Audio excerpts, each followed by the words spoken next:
আসসালামু আলাইকুম। হ্যালো বন্ধুরা, আপনাদের জন্য আমি আজকে নতুন আরও একটি রেসিপি নিয়ে এসেছি। রেসিপিটা হচ্ছে, দেখতে পাচ্ছেন আমি এখানে দুধ নিয়েছি, কাঁচা দুধ। এটি আমার ফ্রিজে ছিল, আমি বের করে রেখেছিলাম। রাখার পরে এখন এখানে লাগতেছে আমার একটা বোতল। আমি এই সাইজেরই একটা বোতল নিয়ে নিয়েছি, খালি বোতল। এটিতেও দুধ ছিল। তাই এখানে এই খালি বোতলেই আমি অল্প পরিমাণে এই কাঁচা দুধটা নিয়ে নিব। দুধটা কিন্তু বেশি নেওয়া যাবে না, এই খালি বোতলে অল্প করে দুধ নেব। আমি যে রেসিপিটি আপনাদের দেখাতে চলেছি, প্লিজ পুরো ভিডিওটি দেখবেন। এভাবে অল্প দুধ নিয়ে হাতে প্রায় 5 থেকে 7 মিনিট কিন্তু এভাবে নাড়া দিয়ে নিতে হবে।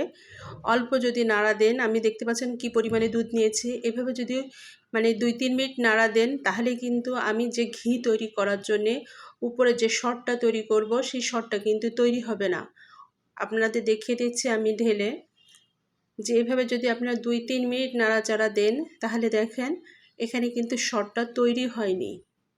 উপরে সামান্য সাদা একটা দুধের যে সর, সেটা পড়েছে। এটাই কিন্তু আপনার ঘি তৈরি হবে না।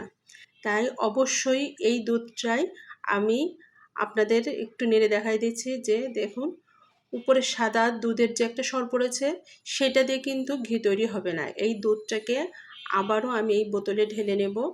নিয়ে প্রায় 7 থেকে 8 মিনিট আমি সুন্দরভাবে নাড়তে থাকবো। এই দুধটাই কিন্তু আমি আবার ঢেলে নিয়েছি। এইভাবেই কিন্তু নাড়তে হবে। আমি বেশ 7-8 মিনিট ধরে নাড়ানোর পরে যখন দেখবেন বোতলের উপর থেকেই দেখা যাবে যে ঘি তৈরি করার জন্যে ঠিক ঘিয়ের একটা কালারের সর পড়বে, তখন কিন্তু এই দুধটা দেখতে পাচ্ছেন উপর থেকে যে ঘিয়ের কালারের কিন্তু একটা সর পড়েছে, সেটাই কিন্তু আমি এবারে ছাঁকনির ভিতরে ছেঁকে নেব।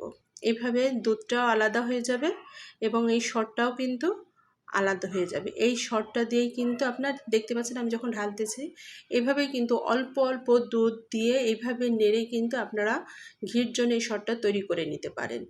আর যদি আপনারা পারেন, দুধটা জাল দিয়ে দুধের যে উপরে যে সরটা তৈরি হয়, সেই সরটা যখন আপনার বেশি সময় চুলোর উপরে বসিয়ে রাখার পরে ওইটা যদি আপনারা ফ্রিজে রেখে দেন হাঁড়ি ধরেই, তখন দেখা যাচ্ছে এর ভিতরে সরটা কিন্তু খুব মোটা আকার পড়ে। যেটা এই যে আমি বাটিতে আগে থেকেই যে দুধের উপর থেকে যে সরটা পড়ে, সেই সরটা কিন্তু আমি তুলে রেখেছি। আর এখন এভাবে কিন্তু আমি বের করে নিলাম। এভাবে কিন্তু আপনারা দুপর্যায় করে নিতে পারেন। চাইলে আপনারা এই কাঁচা দুধটা ব্লেন্ডারেও কিন্তু আপনারা এইভাবে সরটা তৈরি করে নিতে পারেন ঘির। আপনাদের যেভাবে সুবিধা হয় সেভাবে তৈরি করে নিতে পারেন। এই দুধটা দিয়ে কিন্তু আমি আবারও একবার তৈরি করে নেব, ঠিক এইভাবেই। আবারও আমি ঢেলে নিচ্ছি। আপনাদের যেটা সুবিধা হয়, যদি মনে করেন যে না এটাই আপনাদের কষ্ট হয় বেশি, তাহলে আপনারা ব্লেন্ডারে কিন্তু এইভাবে অল্প অল্প কাঁচা দুধ দিয়ে ব্লেন্ডার করে কিন্তু আপনারা এই সরটা বের করে নিতে পারেন।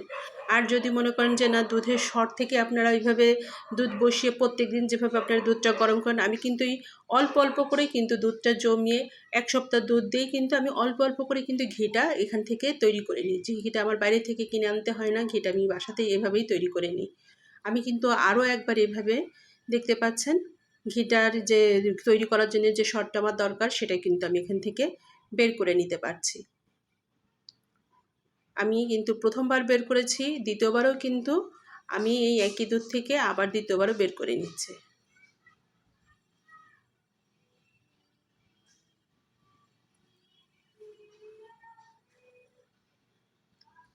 দেখতে পাচ্ছেন এভাবে কিন্তু অল্প অল্প করে আপনারা বাসাতেই কিন্তু সর তুলে আপনারা অল্প অল্প করে ঘি কিন্তু তৈরি করে নিতে পারেন। এই অল্প অল্প ঘি কিন্তু আপনারা একসময় কিন্তু আপনার প্রয়োজন মিটিয়ে কিন্তু ঘরেতেই তৈরি করে নিতে পারবেন। ঘরেই আপনার প্রয়োজন মিটবে, বাইরে থেকে কিন্তু আপনার কিনতে হবে না।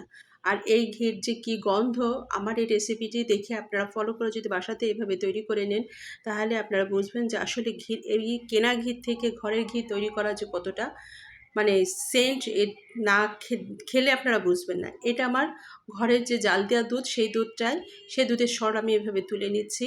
আর এই সরটা কিন্তু আমি ফ্রিজে রাখা হয়নি। যদি এইটা যদি হাঁড়ি ধরে আমি ফ্রিজে রেখে দিতাম, তাহলে কিন্তু এই সরটা খুব মোটা আকারে পড়তো। আর আপনারা চাইলে এইটা বারবার কিন্তু চুলোর উপরে বসিয়ে কিন্তু বারবার এই সরটা কিন্তু তুলে নিতে পারেন। আমি কিন্তু এভাবেই তুলে নিই এবং এভাবে অল্প অল্প করেই কিন্তু আমি ঘি বাসাতেই তৈরি করি। এভাবে আমি চামচ দিয়ে তুলে নিচ্ছি। এবার এটা তুলে নিচ্ছি কিন্তু একটি চালনিতে, যাতে দুধের ভিতরে সর তোলার সময় দুধের যেটা উঠে আসে সেটা যেন বেরিয়ে যায়, দুধটা যেন না থাকে। আমি শুধু সরটাই নিব। ঠিক এভাবে চেলে দুধ যেটুকু থাকবে সেটুকু আমি নিচে থেকে চেলে দুধটা বের করে নেব এবং সরটুকু আমি আলাদা করে নেব। দেখতে পাচ্ছেন যে আমি কতটুকু নিয়েছি। এই যে ছোট যে খালি বোতলটা, এই বোতলে কিন্তু আমি আগে একবার কিন্তু ঘি তৈরি করে কিন্তু রেখেছি অল্প পরিমাণে। এই বোতলেই কিন্তু আমি আবার যে পরিমাণে দেখতে পাচ্ছেন আপনারা, ঠিক বাটির এতটুকুই আমি কিন্তু ঘি তৈরি করে নেব।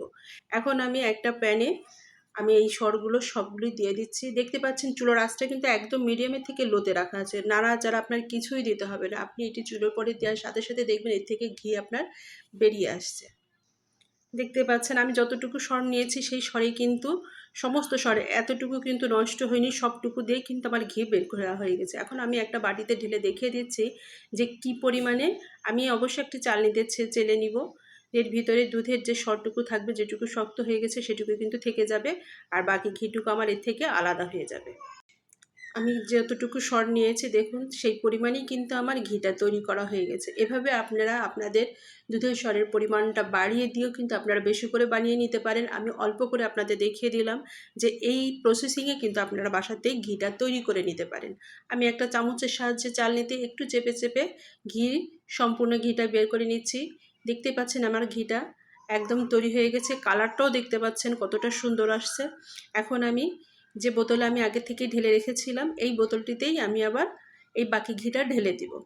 এভাবে কিন্তু দেখা যাচ্ছে আপনার প্রত্যেক মাসে কিন্তু এই বোতলটা ভরে যাবে। আপনারা যদি প্রত্যেক সপ্তাহ যদি এভাবে ঘিটা বের করে নেন তাহলে কিন্তু আপনাদের একটা মাসের জন্য এই বোতলটাই যথেষ্ট। এই বোতলটি কিন্তু একটা মাসে আপনি ভরে নিতে পারবেন। একই প্রসেসিংয়ে কিন্তু আপনি ঘিটা তৈরি করে নিতে পারবেন।